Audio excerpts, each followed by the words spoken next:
اعوذ بالله من الشیطان الرجیم بسم الله الرحمن الرحیم. زه ملک زرتاج و ډیر ګران قدر مشران ځوانان او خاص کر زرتاج ملک سپورټر او امیر افضل سپورټر السلام علیکم.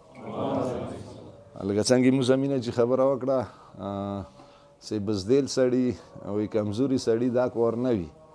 څنګه مثال میاشته کمپین کړی وي، یو مزال یا کړی وي او یو خروخ کمپین یا کړی وي، بیا این ټایم کې قوم ته قربانۍ ورکول دو رښتیا میړانې وکړ وي. دوی کمزوري خلکو هغه نه وي، کار نه وي. زرتاج ملک مو دیا کسو نیټ نه که دورو کې مو نه یو لوړه خو نیټ نه د کسو څه دوره مینه د بل یو کینډیډیټ تا چوک نه ورکوي لکه سورې زرتاج ملک ته ور کړی دی. زه موته سلطان کې دی دوره وه، موته مشرانو ویله چې ته مو یوې دورې ته نه یوتي بیماران یو چوکوتک لګوي، خو کله زرتاج ملک ارتلو مو ټول ورته ووتو. دا زرتاج ملک انتهایی مرګلي او کوم کونسلران چیرمنان اوسه مرګلي دي او هغوی کومې طریقې سره کمپین ورته وکړو د باوجود اول وارې و که نه ځناو خلکو به تجربه وي، خو زرتاج ملک اول وارې ورته و هغه ته، خو بیا مرګلو او خپل ټیم چې کوم کمپین دي ته وچلولو هغه یقینا څه قابل تحسین دی. او لکه سیاست یو داسې شی دی چې اول وارې به ته اول ډکي کې خپا کېږي. که څه زرتاج ملک ته که سترګې وغړوو اول وارې دی، خو خلکو نه یې دا ځوان ومنلو چې زه یو کینډیډیټ یم، خو یو مضبوط کینډیډیټ یم. الان کې خلکو به کیدای شي اول وارو کې دا نظیر نه و چې زرتاج ملک به یو دوره مضبوط کینډیډیټ وي، خو چې کله دې ته خلکو مینه ورکړه، خلکو جذبه یې ولېده، نو یقین وکړه چې مو ټولو ویله چې دا یو مضبوط کینډیډیټ دی. مو به مخکې یوه خبره کوله چې که مو د پیکې کې لږ کسان کم شي بیا یې مو چانس جوړېږو، خو چې کله زرتاج ملک اکټیویټیز مو ولیده، ووټ مې ولیده، نو هغه یو داسې ووټ دي خستو چې هغه کیدای شي چې موږ خپل خلکو نه هغه شوي وای، بویه شوي وای.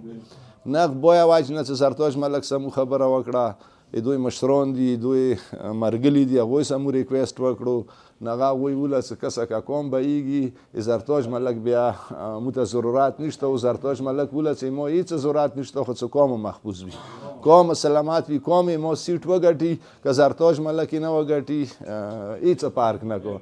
نو یقین وکړه دې نه مخکې مو ته که دا ټول 12 کسان نن ولاړ وای، نو دې کې هېڅ شک نه دی چې بل څوک خطره وه چې مونې بل څوک جوړ شوی وای. خو دا هغو کسانو چې دې نه مخکې 3 4 5 کسان کېناسته او نن زرتاج ملک نستي وجې نه خو مو بالکل تسلي شو چې واشه سیټي مو خپل دی. زه هم څنګه اصل جیتي دي انده دی که نه انشاءالله دا سیاست لکه نه دی چې بس یوه ورځې شروع شو، میاشته کمپین د وخت شو بیا ختم شو. ارتلوني دنیا سیټونه دي، مو بلدیات انتخابات ارتلونی دي، مو ام پی انتخابات ارتلونی دي، مو ام ان انتخابات ارتلونی دي.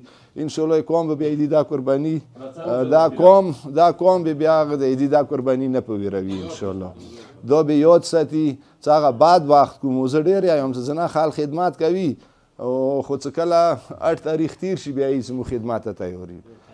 سړی خو هغه دی چې 8 تاریخ نه مخکې کوم غام ته سترګې وغړوي، کوم مشکلاتو ته سترګې وغړوي. نو ملک سبا یې موی مثال غام ورېځه دی، یو قسم ته وایو چې موی دوک ورېځه دی چې مو به څه کېږي څه به نه کېږي، هغه نه مخکې زرتاج ملک خپله قرباني ورکړه. نو دا ډېره هغه دی فخر خبره دی. انشاءالله زرتاج ملک خو هغه یو سړی دی چې کله یا ضرورت شوی دی، کله نه مو انجمن ته راغلي یو، کله مو ته ضرورت شوی دی.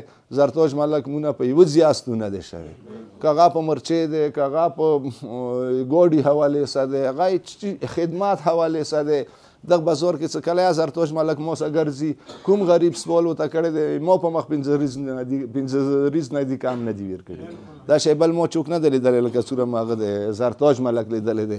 زرتاج ملک خدمات صرف په سیټ نه کېږي، دا تو کوم خدمات د دې نه مخکې کړی دی، انشاءالله هغه خدمات به د دې نه وروسته په ګاډۍ به جاري ساتو. بېلته نه مو به در سره و په ګاډۍ به دا خدمات انشاءالله هغه کوو جاري ساتو. همیشه دپاره به ملکه مو تاسو وو مرګلي به وو، او نن به وو سبا به وو، که ته سیټ نه ویا مرګلي دي یو، که سیټ نه ویا مو د مرګلي یو. نو اخري کې مو ټول قوم انجمن طرفه، مو مشرانو طرفه او ټولو هغه کور څنګه مو نن الیکشن مشکلاتو کې ښه خو هغه ټولو طرفه زه زرتاج ملک هغه کوم شکریا ده کوم او دعا کوو چې مزید خدای دې ته کامیابي عطا کړي او انشاءالله مو به هرې لارې کې دې ثمر ګلي ډېره مهرباني ملکه خدای دې زنده